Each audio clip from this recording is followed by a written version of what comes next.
Hi there, my name is Kronenberg and welcome to my channel. This is a film review of SpaceCamp. It's an adventure, it came out in 1986. It's a PG, it's an hour and 47 minutes. I could only find it on YouTube, so I'll link it at the bottom here.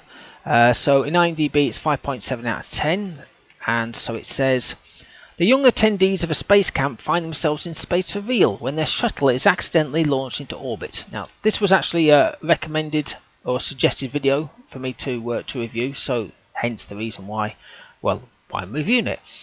So the director is Harry Weiner, or Winner, W-I-N-E-R, who directed Summerland, the series. The writer was Clifford Green, who did the screenplay, and he did the screenplay for, wrote Bless the Child. Casey T. Mitchell, who also did the screenplay, and he did Paper Dolls. Patrick Bailey, who did the story, who hasn't done anything else. And Larry B. Williams, who also did the story, and he wrote Friday the 13th of the series. Producer is Patrick Bailey, who hasn't produced anything else. And Walter Koblenz, C-O-B-L-E-N-Z, who produced Money Talks. Music was by John Williams, who did The Post. So we have the cast. We have Tom Skerritt, who was Zach, who was in Alien. Kate Capshaw was Andy, who was in Black Rain, a brilliant film, with Douglas. Larry B. Scott, who was Rudy, was in Revenge of the Nerds. Kelly Preston was Tish, was in The Cat in the Hat. Joaquin Phoenix was Max, who was in Walk the Line. To be honest, I would never have guessed it was Phoenix at all when I saw Max in this film. Leah Thompson is Catherine, who was in Back to the Future. Tate Donovan was Kevin, who was in Argo. And I think Frank Welker, W-E-L-K-E-R, did the voice for Jinx, because he's a voice actor. And he did the voices for Mortal Kombat. It was filmed in Huntsville, Alabama, USA, and Kennedy Space Center in Florida, USA, and it's also known as Space Camp with a space. Some trivia. According to Leah Thompson, because of the numerous delays in filming, the cast and crew jokingly wore t-shirts wearing Space Cramp. So there you go. So like I say, it's on YouTube. Credits have a lovely nebula. And it's going backwards, and it pans backwards, the stars and more like Milky Ways. It's really nice, actually, though. It's some really nice spacey kind of music. I had to live in the countryside. No smog, clear skies, beautiful, beautiful. Because I'm watching it on YouTube, so of course I've got sudden adverts, and you either skip them or but thankfully they're skippable. The ones that I had, thank God. What's his name? Kevin's just turned up in his Jeep, right? 80s rock music blaring out, kind of like, not like Chris Rea as in, Chris Rea's music, but that kind of style. So it's not like heavy rock. It was just like, I'd say mainstream rock maybe. Of course, if it were me, it'd be some nice relaxing heavy metal blaring out, but that's just me. It was actually quite funny when Andy was introducing herself. Right, she met Rudy chewing gum. I think it's on the trailer. So she sort of says, "What's your name?" So he says, "Oh, it's Rudy, whatever his name is." What is it, Rudy?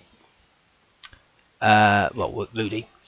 And she says, "Spit it out, Rudy." So he looks around and goes, "Rudy Tyler, Mum!" And it's just like, what the hell? And she says, "I meant the chewing gum." It's like, oh, okay.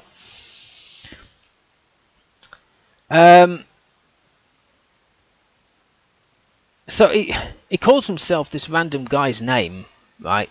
Does Kevin when he turns up, and because he swapped passes with this kid because he fancies a girl, right? And I was like, yeah, it was like looking at the person going, yeah, your name doesn't match. It's so true.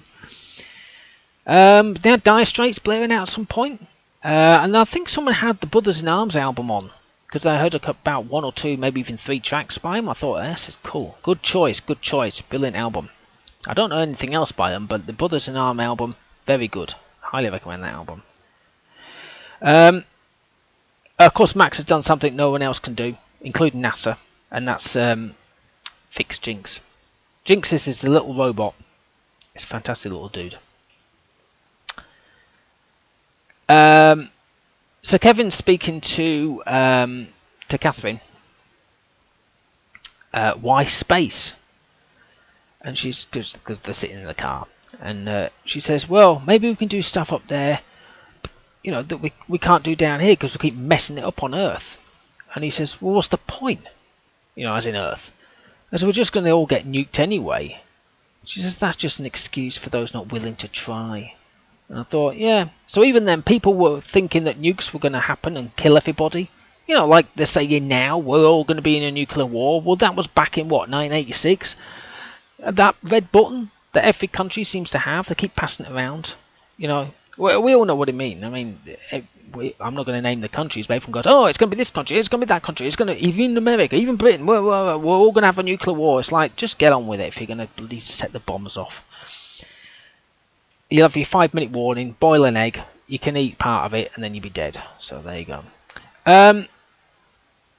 So Kevin arrived back at the dorm, right, switched the light on and woke everyone up.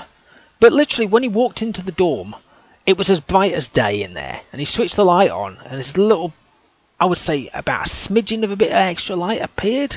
And I thought, what, are they light sleepers or something? Because it was just literally bright. I was like, what? Maybe if it was pitch black and he turned the light on, I'd understand it, but they didn't. I do like how Jinx got Max to space. And how he speaks to the other computers. I thought that was awesome, because I didn't really hear him that much before then. But this is before they actually end up in space, obviously. So Catherine is the pilot, right? They're in the simulator, and the NASA guys have kind of set up some issues, so that they can kind of test them. And then Catherine's like taking over everyone else's job except doing what her job is, like pilot. She's like, well, I know what I'm doing. I'm doing your job. I'm doing this. I'm doing that. So they're going to crash, right? And Andy says, pilot, do you copy? Pilot. And Kevin's sitting there because he's the commander, and he goes, I'm sorry, Catherine's not in right now. But if you'd like to leave your name and number after the tone. It was just so funny watching it, because the whole thing was just, everyone was just kicking off behind it. It was just the way he just did it. It was just so brilliant. I love Jinx. He was brilliant in the entire film, the little character. It was nice to see how they actually sat inside the shuttle, and how they get into it and how they sit. Because I've never really seen before the shuttle set. I know it's always vertical, it's not horizontal, but I've never seen them actually get into it. You might see it on a film or something, maybe, I don't know, but it's just nice seeing them climbing in and having to sort of hang. It's kind of weird watching them getting in. And at this point, like I say, thank God the ads are skippable. I was like, oh God, every 5 minutes an advert. I was like, come on. Now I was actually wondering if they used some sort of weightlessness kind of simulator to do this, because they were actually floating and slowly moving things around and stuff like this. It wasn't like they were on wires, so it was quite good. But then I found out they actually did do it at the actual place, so that was kind of cool. Max is using his gizmo to go for a pee, and again, I never knew that's how they went to the toilet in the space. I was like, yeah, something you don't really. I don't want to know about the other one, but it was just like interesting. And again, here's another one. So Andy's using the cargo bay doors to get outside. And again, I'm curious if that's how they do it in the real shuttles. When they're going, right, we're going to go and fiddle around with the, whatever it is, I don't know, the weather vane outside. Do they go through the cargo doors? Because I assume there's nothing in the cargo. Or there must be something in the cargo. What's the point of having a cargo door or cargo bay? So Andy's told him to conserve air, don't speak, conserve your air, right? So they're sorting their suit out for Max, involving a lot of yeah, woohoo, yeah. And it's like, you do realise that every time you do any of that, you're using up your air. So Max is losing the plot outside, right? But he loves Star Wars, because they kind of, early on, Kevin was kind of taking the mickey out from ages ago. So he's banging on the window, and he's like, I want to get in. And Kevin, we can hear him, like, the people inside just turn around, because Kevin's like going, Luke, use the Force. The Force is always with you. I just thought, and he went, okay, and off he went. I was like, it's that easy.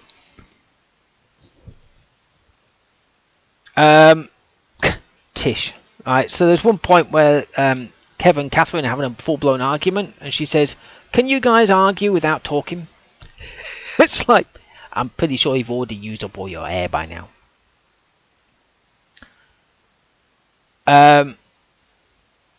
Where to go, Rudy? So Catherine again wasn't happy at this point. I'm not saying what it was, but she was doing the old "I know everything" routine again. I know everything. I know what I'm doing. I'm doing this. I know it all. I'm doing it. Blah blah blah blah blah. You don't know anything. La la. And yeah, it turned out that she was wrong. I love the navigation skills, right? So they were trying to figure out, because they're obviously not space crew. They were trying to figure out the coordinations of where to go, and they finally got hold of NASA, and they got the real numbers. And Kevin says, "Oh, we weren't that far out," and I'm like, I don't know where you were going to land, but it wasn't probably where it was supposed to be. Now I think there were no adverts around about an hour into the film, thank God. But in the film, I mean, it kind of makes you wonder why bother training these astronauts for like years and years and years and years to go to the space when you just send them to SpaceCamp? You know what I mean? Save a fortune. And it did say at the end it was filmed on location in actual SpaceCamp in Huntsville, Alabama. So it's an actual place, SpaceCamp. I didn't actually know that. So there you go. You find something new every day. Anyway, hopefully you've enjoyed watching and listening to this film review of SpaceCamp. Please subscribe to my channel. I've got plenty of the film reviews, quite a few actions and, you know, family kind of things, I suppose. I'm kind of branching out to those.